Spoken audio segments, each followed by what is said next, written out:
This is the Lift Your Legacy podcast. I'm your host, Jacob Rupp. Today, I'm excited to have a dear friend of mine, Rabbi Shlomo Seidenfeld, with us today. Rabbi Seidenfeld is both a rabbi and a real estate agent in Los Angeles. He has spoken extensively across the country and as well has been inspiring people in Los Angeles for many years. Rabbi Seidenfeld, good evening. Good evening, Jacob. How are you? I'm great. Okay. Tell me a little bit about your path to outreach. Well, I had spent many years studying in yeshiva, which in and of itself was a bit of I took a detour to get there. I thought when I was in high school that I was going to law school, eventually going to go to law school. And then I became intoxicated with Jewish learning. That's the best adjective that I could use. So I spent many years in yeshiva, and then it came time for me to leave. I kind of felt like I wanted to explore and use my talents out there in the world. I wasn't exactly sure what the venue was going to be, and I ended up falling into, luckily, campus outreach through LYLP in New York at Brooklyn College. Wow. So I was the program director there for 4 years and was the acting director there for 1 year. And that really started me down this path. I wasn't sure exactly, where I was going to end up. But that experience laid the foundation for everything that came afterwards. Tell me what you get specifically out of outreach and how you have figured out how to do both the balancing of working in a profession, but staying with that core passion of being involved in Jewish education. Well, for me, when I decided after I had been in outreach or, a professional Jew for many years, when I went into business, there was such a huge void in my life. And I knew teaching had to be, had to continue to be part of my life. So I continued just to do things on my own, my own time. And yes. Keep going. Oh, okay, fine. Started giving classes in my home. I was, and still am very close to a rabbi who has an outreach center in the old city of Yerushalayim. Rabbi David Aaron of Israelite. My wife actually became observant through that program. Wow. Back in the 80s, and I taught for them. So I just started giving Israelite classes here in Los Angeles, and then it just sort of like took on a life of its own. I'm sorry to interrupt. If I can dig in a little bit more, tell me about what that void felt like, and if you think that's typical of someone working in the world, or if it's just something that, having experienced being involved with what you were, like that's kind of, you were not used to the shift in pace. That's a good question. Teaching for me was just an extension of the passion that I have for people and the excitement that I get from learning itself.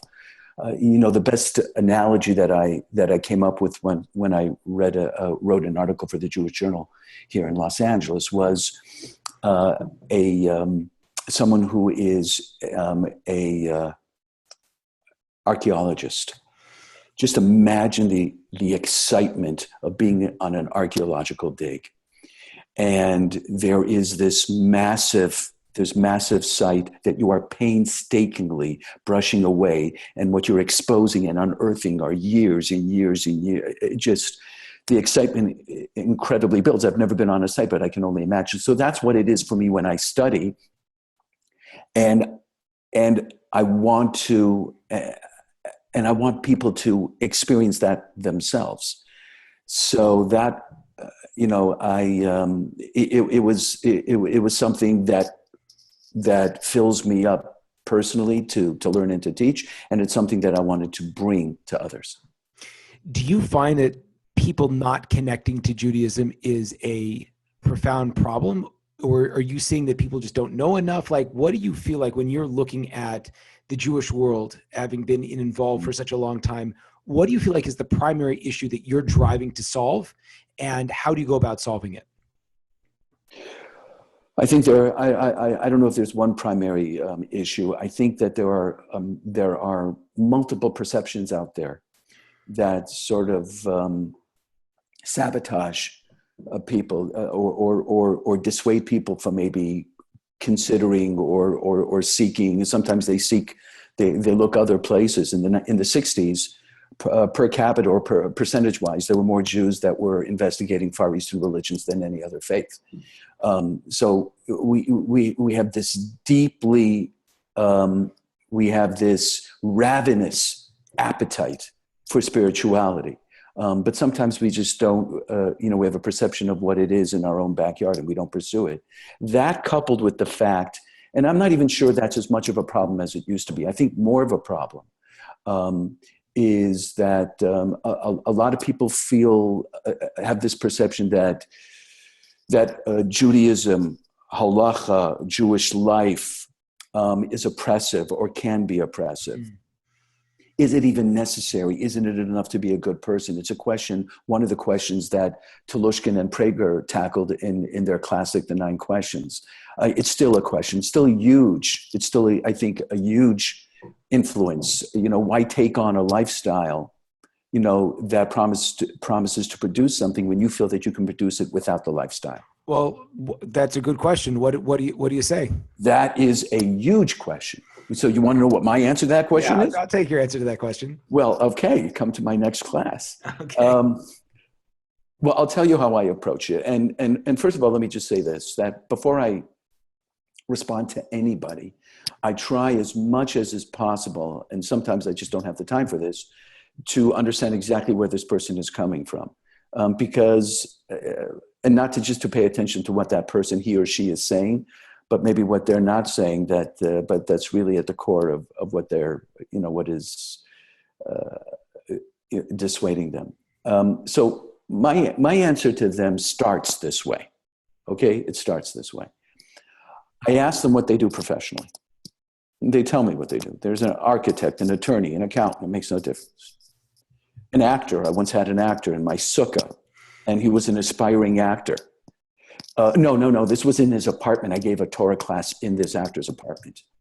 And I turned to him. He was sitting right next to me. And there were a bunch of millennials over there. And I asked him in front of the class, I said, do you want to be a good actor? And he's aspiring. He's not there yet. I said, you want to be a good actor? I asked him. He said, you bet. I said, no, you don't. He said, what do you mean? He said, you don't want to be a good actor. You want to be a great actor. And he smiled and he acknowledged that really, when you have a passion for something, good isn't good enough. You want to be great at something. The question is, how do you become great at something? So you can be a good person. What I tell people is you can be clearly Jew, non-Jew, whatever. You can be a good person without the Torah. The question is, can you be the greatest person possible without the Torah? Is the Torah a vehicle, potentially a vehicle for you to develop and evolve into the best, most courageous, most clear, compassionate person, energetic person you can be?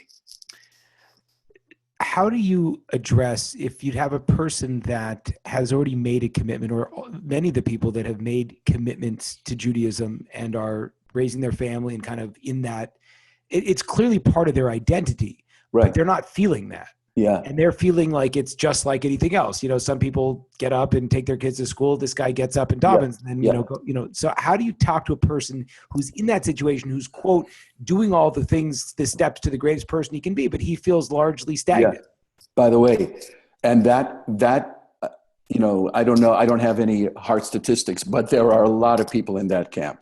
There are a lot of people in that camp who've been observant their entire lives. And there's a growing number of people in that camp that became observant, but then over the course of time became a little bit more, I don't want to say disillusioned, but felt like their Judaism became mechanical. Mechanical, or just that when a person becomes observant, a lot of people, and again, I don't know the statistics of it, but I'm sure a large percentage of people are in the formative years of their life. Yeah. and, have that mentorship when they're younger, but don't have that same mentorship once the call them challenges, call it life, as you get older, and with the kids and with the struggling to put the bread on the table and marriage and everything like that. So could it just be that they don't have this? So how do you deal with that? Right. Well, listen, what I say often is that there are a lot of Jews that are going through the motions, but very few that are going through the emotions and feeling things as deeply as they want to. I think it's wonderful. I think it's great when someone feels that troubled by the fact that they're not feeling more. That's a madrega. That's a level to be bothered by that. There are a lot of people that are not even bothered by that. They're just happy, they're comfortable. And again, I'm not casting aspersions at all. I'm not trying to making a value judgment at all, but there are plenty of people who have what they have. They're comfortable with what they have. It satisfies them on some level. It infuses their life with meaning. There's some people who want more, who want to feel more. They want to feel more when they daven, when they pray. They want to feel more in their relationship. They just want to be much more inspired. And for those people, I'll tell you what it is for me. And I just believe, I believe that the study of Torah in the right hands, with the right people, with the right books, can inspire you and can fuel that inspiration. If you're dynamically involved in studying that which you are doing, you have a much better chance of that exciting you. Tell me a little bit about how you were able to do that in your own life. That's the big question. I have to tell you. I mean, I grew up in a modern Orthodox home. So I was one of those people that always had a yarmulke on my head, always kept kosher, always Shabbos, all that stuff. And it wasn't until my junior year in high school that I went to yeshiva. Thank God. It was just a quirk of fate that my parents moved and there was no Jewish school. There was no day school where I was. So they sent me away to the nearest yeshiva in Memphis, Tennessee, of all places. Wow. Yeah. So, and by the way, Elvis isn't a king. We know who the king is, right? We know who the king. So, and that was my first taste of Torah. And all I can tell you is, and it didn't happen immediately because I don't think I took it seriously, but maybe halfway through my junior year, or towards the end of my junior year, I just started to feel like there was a depth here that I had never experienced. Not a depth outside myself, a depth inside myself that I was discovering. It was bringing out something that, I'll share with you, if you don't mind. May I share a Torah with you? That I use quite a bit because I think it's very powerful and it speaks to this point. So we're all familiar with that teaching that we're taught the entire Torah. Malachim, angels teach us the entire Torah in utero while we're in our mother before we're born, and then of course we're born. The angel touches us and we forget everything. Okay, we know that Torah. So what's powerful about that is, or the implication of that is this, that we have everything inside us already. We forgot it, right? It's there. So chinuch, Jewish education, isn't about putting something in. It's about pulling something out. That's what it's about. All of our learning, all of our experiences are triggering wisdom that's implanted in us, that was implanted in us before we were born. And it's all about pulling that out. We have everything we need inside of us. And in fact, Rabbi Aaron said something very interesting. Rabbi David Aaron from Israelite, he noted that you see this in the English word for chinuch, education, because the shorish, the root of the word education, is idus, which means to pull out. So we've got everything. We have everything we need inside of us. But it has to be pulled out. And to your point, you have to want to pull it out. So somebody who is feeling troubled by the fact that they're not feeling more, they're in a pretty good place, but now what do you do? Right? Now what do you do? What do you do? How do you manufacture that? Right. So I think Jewish learning is a huge part of it. And it really is a big part of it. Do you have a prescription for what to learn, or do you feel that any kind of learning is good? Obviously, everyone according to their level, but let's say I'm looking at, I mean, for me, let's use for me. You know, I have the gamut in front of me. What do you think for a person that is looking to be more connected? What is a person supposed to learn? Is it Gemara? Is it Halacha? Well, you know, again, that really depends on the person. I would say this: it's almost not a question of what; it's a question of how. And learning is exciting to me not because of the subject matter. People ask me all the time, "What do you enjoy teaching?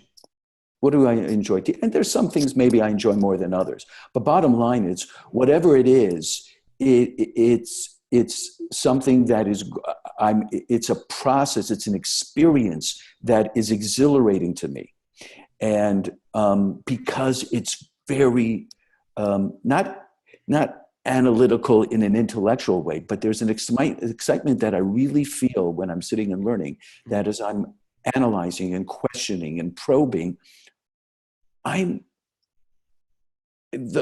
it's the key to this higher consciousness, or a higher level, or a deeper level. So when I'm teaching, I involve my students that way as well. It's a very interactive experience as opposed to passive experience. We're questioning and mulling things over and really being involved dynamically.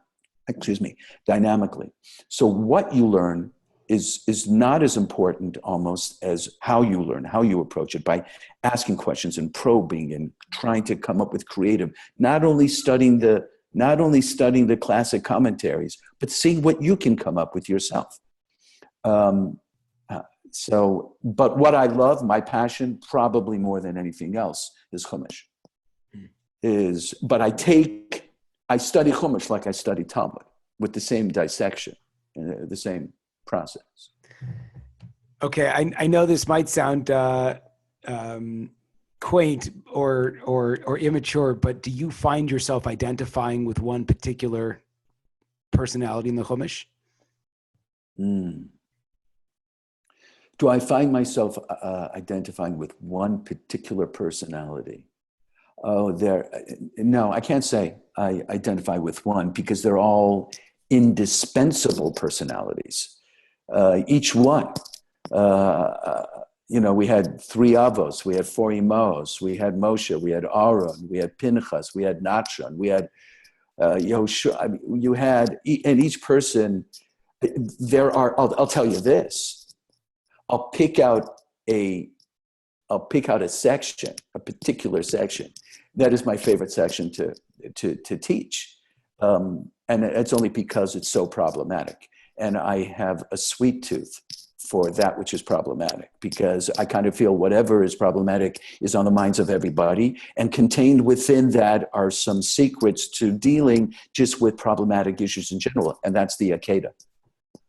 The Akedah is probably the episode. The binding of Isaac. The binding, the command to sacrifice Isaac. Right. That, along with Yaakov wrestling with the angel, those are the two. I definitely identify with that. Do you think that there's a key point there that's like consistently relevant? Like when you're teaching that story, what message are you trying to impart? The Akedah story? Yeah. If I have to reduce it down to one salient message. Yeah. Let me give that a moment's thought. I don't have more than that. I would say that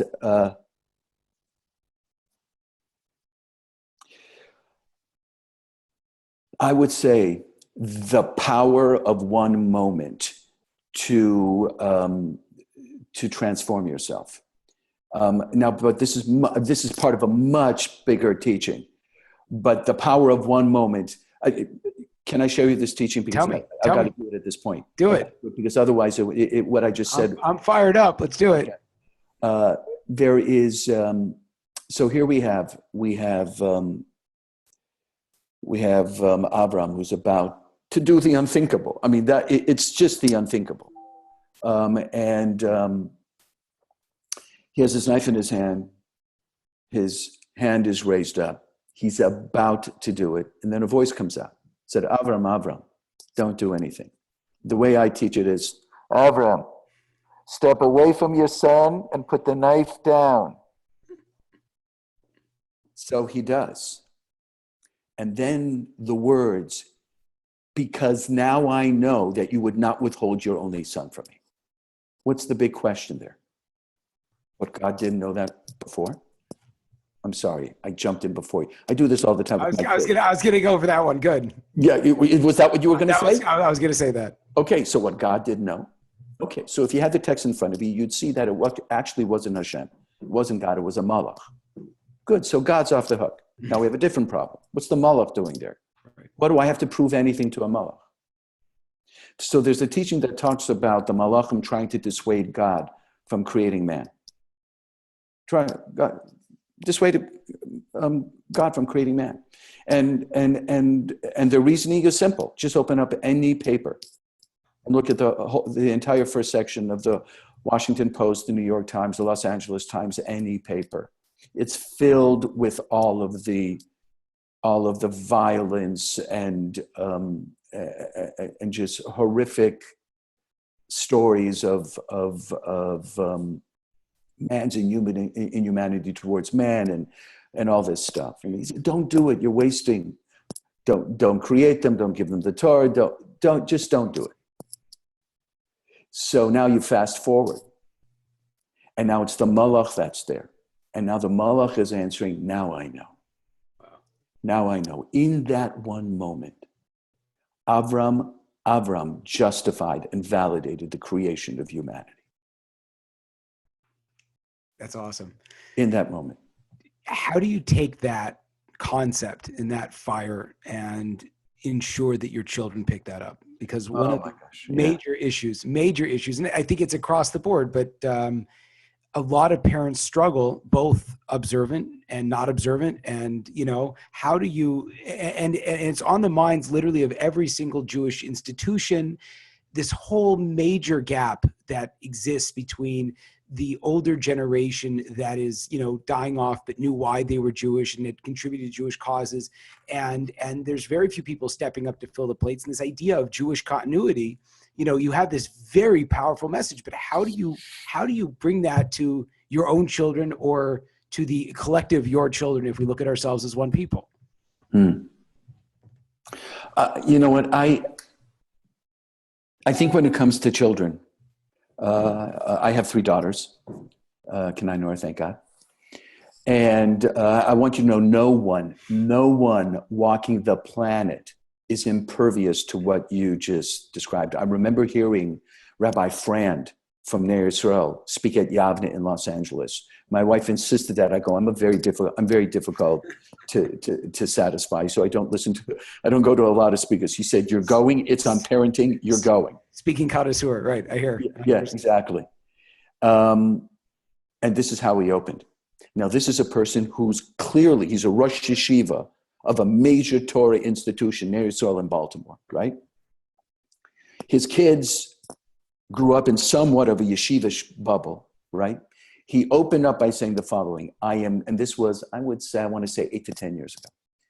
He said, I am grateful that I don't have to raise my kids in today's world. The world of the internet, the world of the iPhone, the world of, or at least the easy access to things. And what I loved about that was here was a Rosh Yeshiva that himself was acknowledging the challenge that this poses to anybody, including himself. He was putting himself in that category. He's grateful that he didn't have to deal with that. So I have to tell you, I'm speaking now as a parent now, a parent who's also a teacher, who's a rabbi, whatever, who's been around the block, I guess. But, and the thing about kids, the other thing about kids is that quite often they have to go outside their parents in order to hear truth, because we don't necessarily have the credibility that an outside person has. Of course. They'll hear the same thing, maybe spoken a little bit differently from another person, and all of a sudden that has credibility. I've been telling you that forever. I know. I just had an amazing example of that with me and my father, actually, who Really? just turned 87 and is living in Yerushalayim. But Wow. I've been telling him something for years. He didn't listen to me. Somebody else tells him it. Shlomo, you wouldn't believe it. To me, I believe the greatest chinuch that we can impart is imparted through modeling a behavior, an integrity, a passion, an honesty, a compassion to others. That is absolutely essential. And I have to tell you, and I actually talk about this quite a lot, because it's a huge topic of conversation. How do our schools produce the type of not kids, adults that we want, that not only that are Jewish, but that are not judgmental and passionate and compassionate. So it's all about, and I think for a lot of them, a lot of kids nowadays, right? They have to be impressed with the product. Mm. If they're not impressed with the product, they're going to find another product. Yeah. So, and we're the first line. And then the teachers and their teachers are definitely the next line of defense. And then other Orthodox Jews or other traditional Jews, the next line of defense. And if we're not behaving in a manner that exemplifies everything that we attribute to Torah Judaism, they're going to smell a rat. Yeah, it's crazy. I hear very often, in my work with high school students and college students, I hear all the time. It's always like they pick a person that they use as kind of the paradigm, and it's very rarely an idea. They're never really bothered by, well, this doesn't make sense, but it's right. Oh, but so and so's a bad person, and he's like that. But and that's a little bit unfair. I never thought about it like that. That's amazing. It's a little unfair, and it's a little bit lazy just to choose one person and to use that person as a validation for you not going off. But I have to tell you something. What I'm sure you've heard, and I've heard many times, as a response to that is, don't judge Judaism by the people. Right. And I say, no, that's wrong. Yeah. You do judge Judaism by the people. If enough people are not behaving in an elevated manner, something's wrong. And I understand somebody on the outside looking in and seeing this picture and thinking or assuming that, one second, this lifestyle is supposed to produce something like this. Not that anyone is perfect. You have to allow for people to succumb to their passions and their impulses every once in a while, and maybe not say things as constructively or as they would like to. But you should absolutely expect that there should be a sense of elevated behavior from someone who is observing a lifestyle that promises that. Yeah. Okay, we're running close on time. I want to be respectful of the amount of time you have. I have two quick questions for you now. Yeah, by the way, I'm fine. You decide how long you want to go. Okay. What are you most excited about in the future? Like going forward with your own, what you're doing and what you're building and where you see things going, like what really inspires you about the next, say, 10 years of your life? Oh, of my life. Yeah. You have that gift, that moment. So what is your future going to look like? What's your next step? Well, it's yet to be determined. I have certain ideas of certain opportunities that are sort of like bubbling right now, but I don't know what's going to come of them. My wife has been on me to write a book for the longest time. I second it. I understand, but I think we've had this conversation before. I'm more of a live action person as opposed to on the page, and I would prefer to give classes and speak and travel and communicate that way. Although that might be in the cards down the road. I have some other ideas that I'm thinking about that all are, I think,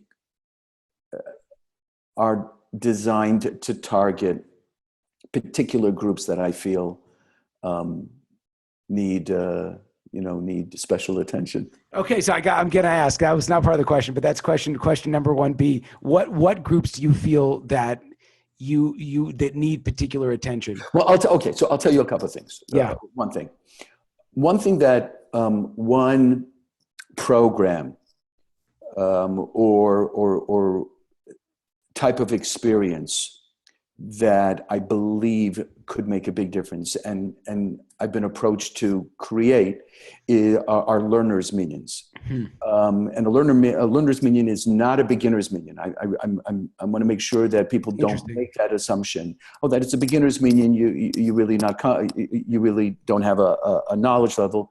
The people who've approached me are people who are quite knowledgeable. But a learner's minion is that tefillah, prayer is a huge issue for a lot of people. It's hard to maintain focus. A lot of times I don't understand the words. Even if I understand the words, I'm not feeling it, and so on and so forth. So I've been doing learners meetings for high holiday services for many, many years. And I just recently did one here for someone's bar mitzvah. We just created a service, and throughout at certain intervals in the davening, where you would get up and speak a little bit about what's going on. I would get up and speak, and I would engage the audience, and I would probably, it would have to be in an appropriate time in the davening that would allow for it. Right. But I do allow myself some latitude. Yeah. And it's a very dynamic experience. So that's something that I'm thinking about. I'm also teaching a group of millennials. I'm not even sure what age group that covers. I got the definition. It was it was a suffix a little bit. It was between 32 and 35. Really? It's not in the 20s at all? No, I'm saying up to. That's the up to. Yes, yeah. Yes. Starting when? Starting 20? I don't think 20 is kind of young. I would say like 25. Yeah, I'd say like 25 to 35. Let's do that one. So there's a group of millennials that I've sort of like fallen into, because I know one of them, someone who's in a real up and coming person in the record industry, and he hosts this Torah class. His roommate is the actor that I had mentioned earlier before, and they have a whole sphere of friends. Many of them who have done Birthright and came back, and now what? Which is a whole separate thing. And are you finding that style, that demographic is particularly different than your average audience? There's a lot of talk about how millennials are different, or at the core, kind of everyone's the same person. You know what? I have to tell you, I don't think so. I mean, I've taught a couple.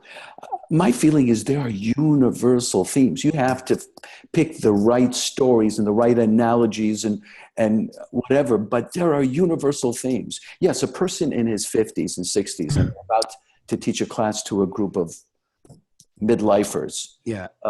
Right. So they're feeling mortality differently than a millennial is. So they're going to be very, very, very present and plugged into certain themes, maybe pertaining to, the urgency of having to do something with your life, because I have no idea how much time left I have.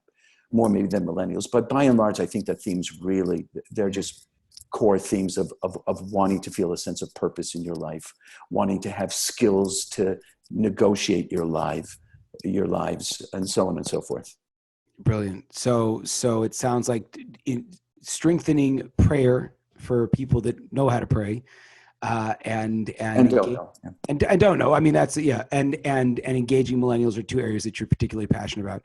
Okay, Rabbi Seidenfeld, please tell us where we can find you, or if someone wants to get in contact with you, what's the best way? The Jacob Rupp Show, man. The Jacob Rupp Show? Okay. No, I'm not putting that. We're going to build you your own show, but well, the truth is much to my dismay and more to my wife's dismay, I'm not somebody who is actually. I'm putting together a website right now. Great. I hope to. One of my students from one of my classes just bought me equipment, and hopefully I'm going to start taping my classes. That has not happened yet. At this point, the best way to hear me is to come to my classes. Okay, and they're invite only at the moment. So yeah, the particular group. No, but sometimes I'll teach, like over Shavuos. I'm teaching at several locations to the community at large. Amazing. But yeah, unfortunately, that's something you are I'm going going to to help you. I'm going to help you. My pleasure. It'd be awesome. Okay. I really appreciate you taking Thank the you. time. This was fantastic. Hopefully we'll do another one soon. God willing. Thank you so much. My Kol Tuv. pleasure. Have a good Shabbos and Chag Sameach. Hag Sameach.